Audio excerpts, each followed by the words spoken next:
Max, we took a trip much more local than last week. Yeah. Thursday night, we headed to the Star.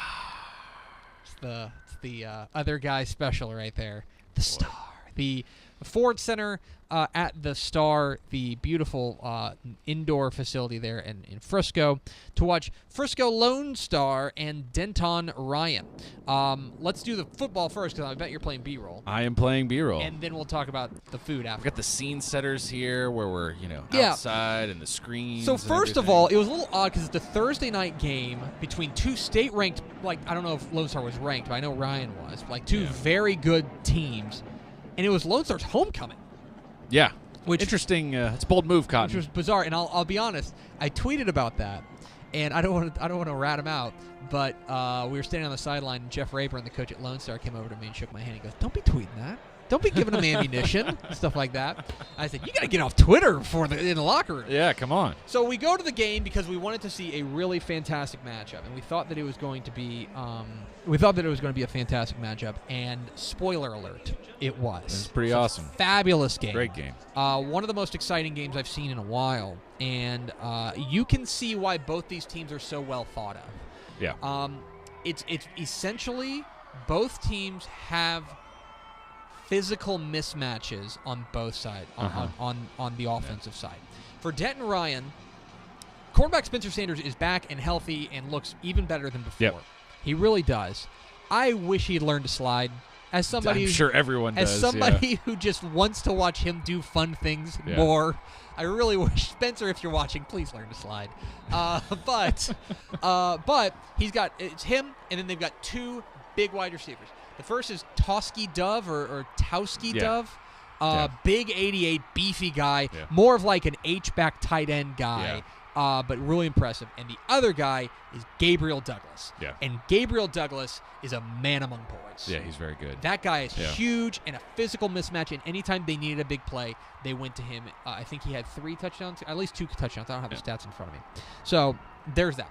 On the other side, Frisco Lone Star has a great quarterback in MJ Rivers, who I was impressed with. Very smooth in the pocket, a guy who's got great feel for the game. You could tell.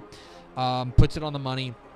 A couple of really nice passes for him. But the real star in my mind, with all due respect to him, the guy that stood out to me was Kirby Bennett, the running back there. The theoretically Allen transfer. Right, sort of. The guy who went from... By way of Vegas. Yeah, he went from Allen to Bishop Gorman. Didn't work out at Bishop Gorman, and he came back and he went to Frisco Lone Star. And he is a bowling ball. He is a bruising running back. And I made this point while we were sitting in the press box. Yeah. He's an odd duck in the sense that he runs super tough, but he also runs high. Yeah. Like a lot of the guys you think of who run super tough, they put their shoulder down and barrel through people. He's just a tough kid. Yeah. And he's just shaking off guys because he's strong. He's built like an ox.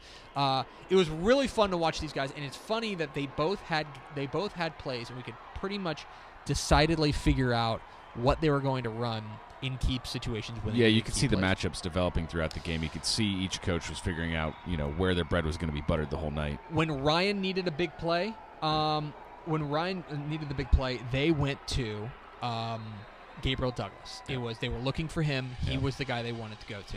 He was the guy they needed the big play. Whenever they when Lone Star needed 5 yards, they're a much more methodical offense. They're not a home run offense. Yeah. They're a much more methodical offense. When they needed a play, they would either give it to Bennett or they would run this quarterback lead with Bennett leading the way for MJ Rivers. And it was really fun to watch these two great coaches, in Dave Hennigan and Jeff Rayburn, go back to back. In the end, what ends up happening, Lone Star scores with about 6 minutes left or so. Yeah. Oh, I'm sorry. Ryan scores with 6 minutes. Ryan scores, go up 28-21. Lone Star gets the ball, gets stopped. Ryan has the ball for about 2.5 minutes left. Go for it on 4th and 1 from the 40, which I love. Ends up not working out. Which we were in the press box for, so you'll see I filmed the replay on the big screen here at the end of this video here. So now. Lone Star takes over on their own 40. And I'll be honest, they ran a real bad 2-minute drill. Yeah. MJ Rivers takes a sack. Great play by the Ryan defense. Then they throw a quick out trying to get out of bounds. Yeah. And didn't get there. And he didn't get and there. They burned 40 seconds and on so two plays. And I'm sitting there going, okay, well, this is it. They're on their own 35 now or 40. And then MJ Rivers hits this bomb down the sideline and gets down to the 1. And you and I are standing in this press box going, oh, my God. Yeah, we were losing it. We were losing our minds. Yeah. So then they go down there, they spike it, 6 seconds left. They get a killer delay of game penalty. Yep. Backs them up to the 6. Basically, I think they have 2 plays. You run one quick pass. Yep. If that doesn't work, then you run. You run everything else. They end up, what they do is they roll MJ Rivers out, which I like. I always like, if you're in short yards and you got a mobile quarterback, give him the option. Yeah. MJ Rivers says, I got this. He Yeah. tucks it, goes for the goal line. Just short. Stopped at like the 1.5 yard line. Yeah. And Ryan celebrates a 28-21 win. Fabulous game. It was really good. I came away. What's funny? I came away convinced both these teams are contenders. Yeah. Like I think both of them have things to work on. I think that Lone Star maybe needs to take the top off the defense a little bit more. Probably. And for Ryan, I want to see them be a little bit more consistent, grinding it out, like getting those kind of consistent sustaining drives is a little tricky. But let's also be real that these are 2 great teams going at it, so they're going to expose each other's flaws a lot more easily. Yeah. I am entirely convinced both these teams are contenders. They looked really good, and it was a great atmosphere there at the Star. And after the game, we ended up catching up with the head coach of Denton Ryan, the victorious head coach. Dave Hennigan was nice to take a couple minutes to talk with us. Here's our talk with Dave Hennigan here on Texas Football Today. Greg Tepper, Dave Campbell's Texas Football, TexasFootball.com here at the Star in Frisco, where Denton Ryan pulls out a 28-21 win over Frisco Lone Star, joined by Coach Dave Hennigan. And, Coach, that was certainly exciting. You are not one for the faint of heart. Yeah, it was, man. What a great game. You know, we talked all week about, to our kids that what type of environment this was going to be, a playoff-type football team, deep playoff football team in a deep playoff atmosphere.